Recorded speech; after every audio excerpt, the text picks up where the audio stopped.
और आपके जो ट्रांसफ़र हो गया असिस्टेंट कमिश्नर उनको भी, लेकिन उनमें से एक भी मसला नहीं हुआ।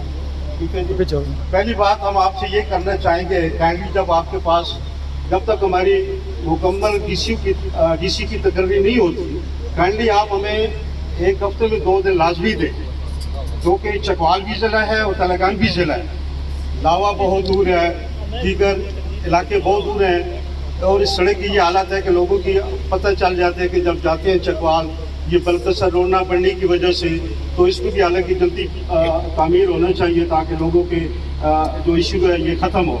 लेकिन वो जब तक रोड भी नहीं बन रही, जब तक हमारी तकरीर नहीं होती, काइंडली आप हमें एक हफ्ते में 2 दिन मुकम्मल थे, कंप्लीट थे। मसाइल लोगों के बहुत सारे ये तभी हल होंगे। हमने कमिश्नर साहब को भी गोश गुजार किया था, आप उसके साथ ही थे। दूसरी हमारी ये बात है कि एक आपके पास एप्लीकेशन आ चुकी है, हमारा म्यूनसिपल जनरल बस स्टैंड गैर आबाद है आप लोगों की वजह से, इसलिए कि सेक्रेटरी आरटी अपनी ड्यूटी ठीक नहीं कर रहे।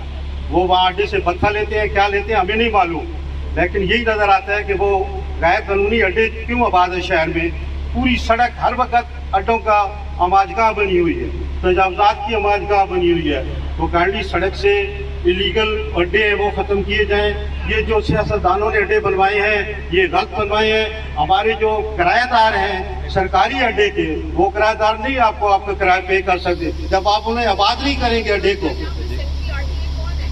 मुझे नहीं पता आप सेक्रेटरी वो कौन है, कौन ड्यूटी कर रहे हैं, लेकिन उसकी 2 तरह से जिम्मेदारी है अड्डों की कि गैर कानूनी अड्डे खत्म हो और जो किराए बढ़ाए गए हैं उनको मतलब देखा जाए कि किराए क्यों ज्यादा दिए जा रहे हैं। तो एक तो इस सिलसिले में कि हमारा जो म्यूनसिपल जनरल बस स्टैंड है उसको आबाद होना चाहिए। मैडम इसका जवाब माइक पे दें। जी इसका बड़ा है माइक यार जी जी जी जी। तो फिर आपकी जो भी दरखास्त होगी वो आप काइंडली मैडम के पास ले आइएगा, ये उसे देख लेंगी, नहीं तो मैं आती रहूँगी, मैं देख लूँगी। ठीक है तो अच्छी बात है, इनको आप चार्ज दे दें ताकि ये मामला को देखें। अच्छा दूसरी मैं बात करूँगा, मसाइल तो बहुत ज़्यादा हैं, सीधी सी बात है, मसाइल आए रोज़ बढ़ रहे हैं। डिस्ट्रिक्ट प्राइस कंट्रोल कमेटी जो है ये आपसे ही मैं सवाल करूँगा, ये हमें रोटी जो है अनार जो है 20 रुपए के मिल रहे हैं, आपने 25 रुपए कर दिए क्यों? हमें 20 रुपए का मिल रहा है और आपने 25 रुपए का कर दिया। बताया क्यों कर दिया जब आवाम को मिल रहा है 20 रुपए में? आप ये कंट्रोल कमेटी तो ना हुई ना कि प्राइस को कंट्रोल करे, ये तो आवाम की दुश्मन हो गई। रोटी 18 रुपए की थी 20 रुपए कर दिया। इसका मतलब तो ये है ना कि हमने आपके जो वहाँ पे नान बाई एसोसिएशन के मेंबर्स हमारे पास बैठे होते हैं जी जी, और उनकी जो इन्फ्लेशन के चार्जेस होते हैं, जो चीज़ें वो उसमें लगाते हैं, फिर हमें 18 रुपए की रोटी 12 नहीं खाती। बाकी तमाम जिलों ने इसी लेवल पे नोटिफाई की है, तो हमने तो इसलिए की है। अगर अभी अब आपको 20 की मिल रही है, हम उसको नोटिफाई कर देंगे तो वो आपको 20 की जी। अच्छा ये एक मैंने आपको बात दी है, एक फैमिली के 6 बंदे खाने वाले हो, आपको अंदाजा लगा लें कि वो मल्टीप्लाई करेंगे तो कितना बनता है। दूध का भी मैडम मैं आपको बताऊँ बात सारा इस पर सुन लेंगे, सारे लोगों की जरूरत की चीज़ है। दूध का रेट भी आपने पीछे भी बढ़ा दिया, हमें 120 रुपए का मिल रहा था, कोई शिकायत नहीं थी तलगाम से, आपने 140 का किया। अभी आपने जो हाल ही में लिस्ट जारी की है उसमें आपने 155 कर दिया। मैं खुद बड़ा हैरान हूँ, आए मेरे साथ, मैं आपको नान भी 20 रुपए का लेके देता हूँ और अपना ये दूध भी 140 रुपए का लेके दे देता हूँ। ठीक है जी। आप वहाँ सार्फिन की नुमाइंदगी नहीं, आप तलगाम जिला की जी तलगाम प्राइस कंट्रोल कमेटी आप एक अलग बना दें हमारे जिला की, ताकि सारे रिप्रेजेंटेटिव जो चकवाल में प्राइस कंट्रोल कमेटी की मीटिंग होती है उसमें मौजूद होते हैं। जी जी, लेकिन और उनका इनपुट दिया जाता है। ये जो रेट मैंने फिक्स किया है उनके मुताबिक ये भी कम है, उनके साथ ज्यादती हो रही है, तो ये कहते हैं। मैडम वहाँ ताजरान है, यहाँ ताजरान अंजमन ताजरान कोई तंजीम नहीं है, खुद सख्त है, सब ने खुद अपने आप को मुंतखब किया। उसमें गुजारिश ये है कि फिर कुर्सियां शुर्सियां खाली करा दी जो मैडम निकली जिससे सीधे आप ले जाओ कुर्सी पूरी फ्रेश फीडबैक लेके इसकी रेट्स रिवाइज हो। उसमें कुछ अपने हमारे तलगाम जिले के कुछ आदमी और शामिल करें जो सार्फिन की तर्जुमानी करते हो, जो आवाम की तर्जुमानी करते हो। ठीक है। एक मुझे ये बताया जाए, आप लिख देते हैं एक्स बिल शुगर का रेट प्लस 2 रुपए। आज का आप रेट बता सकते हैं चीनी का क्या रेट है? एक आम पब्लिक का बंदा जब दुकान पे जाएगा कोई 160 दे रहा है, कोई 170 दे रहा है, तो ये किस तरह? जी जी। यार तुम मेरे पीछे पे आ। एक ग्राहक क्या दुकान पे, उसको क्या पता है कि एक्स मिल्क क्या रेट है? उसको तो कहने की आप रोजाना मार्केट कमेटी की जो लिस्ट जारी होती है उसमें वो रेट रोजाना लगाएं। इधर के जो हमारे रेवेन्यू ऑफिसर्स हैं, जो प्राइस कंट्रोल मैजिस्ट्रेट्स हैं, चाहे वो किसी भी डिपार्टमेंट से हैं, वो इधर आके तशरीफ लाएं। अच्छा, जैसे इधर सब आप भी हैं ना, आप इधर आएँ। ये चेयरमैन साहब पूरी प्रेस की नुमाइंदगी कर रहे हैं। ये बात गौर से इसका सुनिए। मतलब है कि इनके बाद कोई और प्रेस का बंदा नहीं ना बोलेगा। नहीं सर, वो तो यही बोल रहे हैं। सर ये मेन तलगान के मामलात की नुमाइंदगी कर रहे हैं। ठीक है ठीक है ठीक है। आप उसमें इत्तेफाक कर लेना। ठीक है, उसका प्लस 2 जो होता है, जो हमने नोटिफाइड किया होता है, एक्स बिल प्लस 2, उसके ऊपर वो उसका थोड़ा सा इन दिनों में बाकी आम हालात में तो वो बड़ा कंट्रोल में और जिन लोगों को इस चीज़ के एतराज़ है कि रोटी हमने नोटिफाई अगर नान परचेज का किया हुआ है, वो मील्स का देने को तैयार है।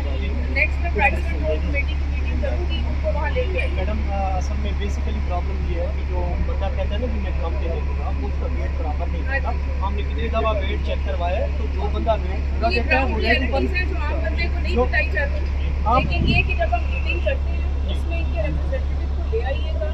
अगर उसने 20 रुपए की रोटी बेचनी है और उसको इसका वेट कम करके बेचना है, तो उसका कोई फायदा नहीं। जी जी मैडम। 100 ग्राम 120 ग्राम रोटी का जो वजन है, उसका रेट हमने जो फिक्स कोई फायदा नहीं। जी जी मैडम। 100 ग्राम 120 ग्राम रोटी का जो वजन है, उसका रेट हमने जो फिक्स किया होता है, वो उन लोगों को कॉन्फिडेंस में लेके पूरी ड्यू डेलिब्रेशन करने के बाद फिक्स कर दिया होगा। मैडम यहाँ पे किसी लेकिन अगर फिर भी कोई इशू होगा, नेक्स्ट प्राइस कंट्रोल कमेटी की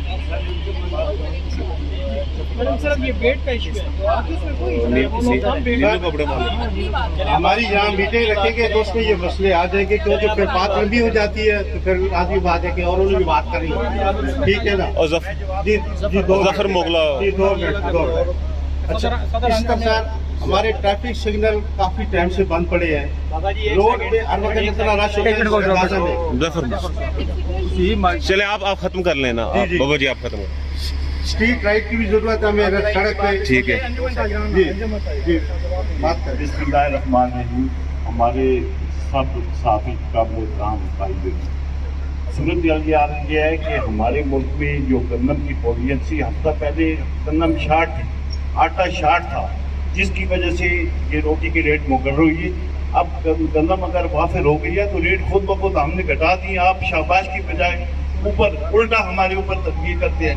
हाँ, ये एक तो ये मलिक साहब वहाँ पर सारे कंज्यूमर नुमाइंदे होते हैं, बाकी लोग होते हैं। हम देखिए ना, हमें कम अज कम चोर डाकू जखीरा अंदोज न कर पाए ना। हम वो लोग हैं कि आप अभी चीनी की इशू है, 1500 तोड़ा डेली चाहिए तलागंग जिला के लिए, 1500 तोड़ा डेली। और जनूबी पंजाब से गाड़ी लोड होती है 1400 तोड़े। आज 8 दिन हो गए, कोई जनूबी पंजाब से चीनी लोड नहीं हुई, कोई मामला किसी किस्म का आज अभी तक लोड। अगर हमारे पास से ताकत ना होता तो हम कैसे लोगों की डिमांड पूरी करते? हमारी मजबूरी है।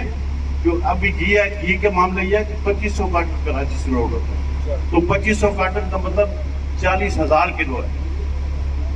उसका मतलब है 40,000 किलो। जब अभी कराची से गाड़ी 4 दिन बाद होती है, 3 दिन लोडिंग नहीं मिलती, हमें मजबूरन 2,000, 2,500, 4,000, 5,000 कार्टन मजबूरन स्टॉक रखना पड़ता है ताकि माल। हाँ जी जी ठीक है सर, हमारी मीटिंग या एडिशनल साहब हैं, इनके साथ कर दिया करें। आगे करें। प्राइस लिस्ट लेट नहीं है, आप तंदूरों पे मेरे साथ विजिट कर लें, किसी पे रेट लिस्ट नहीं है, होटल पे रेट लिस्ट नहीं है, किसी जगह भी चेक कर लें। हाँ ठीक है जी। अगर आपकी इजाजत हो तो इन खातून की बात पहले सुन लेंगे, फिर आप जी सुन रहे हैं। मैं तो पहले इनको मौका दिया है, उन्होंने बात की थी हमें 2 फायर ब्रिगेड तलाकांग जिले के लिए दिए जाएँ। एक फायर ब्रिगेड जो है वो नाकाफी है। ये हमारे लिए इलाके में बहुत मतलब इसकी ज़रूरत है, और ये 2 फायर ब्रिगेड की हुकूमत पंजाब को जो है इसकी मतलब देखा जाए कि हमें 2 दिए जाए। हमारे म्यूनसिपल कमेटी में एमओ फाइनेंस और दूसरा एमओ प्लानिंग, इनकी सीटें खाली पड़ी है, इनको कर लीजिए। आज लिखा है, ठीक है जी, आज लिख दिया है। बाकी एसी साहबा नहीं आई हैं, लेकिन इनका अभी तक हमारा वास्ता नहीं पड़ा। लेकिन गुज़श्ता जो भी थे उनसे यकीनन हमने मसाइल प्राइस कंट्रोल कमेटी आपने कह दिया, मैं खुद भी इनसे राब्ते में रहता हूँ। ठीक है जी, तो सीयू साहब भी आ गए अल्हम्दुलिल्लाह, इन्होंने भी अच्छे काम बहुत कर रहे अच्छा हैं। काम कर रहे हैं। चंद दिन हो गए आ गया, लेकिन काफ़ी जिले के अंदर ना इस वक्त 3 अफसर बिल्कुल नए आ गए हैं। जी जी बिल्कुल ADCR भी नए आ गए हैं, जी, बिल्कुल। साहिबा भी नई आ गई हैं, बिल्कुल। CRC भी नया आ गया है। ठीक है, आपके 80% प्रॉब्लम्स तो सॉल्व होने चाहिए इंशाल्लाह, बिल्कुल। इंशाल्लाह हो जाएंगे। होंगे ठीक है जी। जी, जी। बाकी अगर कोई चीज़ बेहतर होती है तो उसको अप्रिशिएट करना बिल्कुल करेंगे, ऐसी कोई बात नहीं है। आगे अगला पॉइंट बताइए। हर टाइम नेगेटिव माइंड हमारा नहीं होता है, बिल्कुल पॉजिटिव होएगा। जब अच्छा काम मैडम, करते हैं तो आपको हम लाइक भी करते हैं। एक सवाल का जवाब नहीं दिया, अब आपने वीकली आना है कि नहीं आना?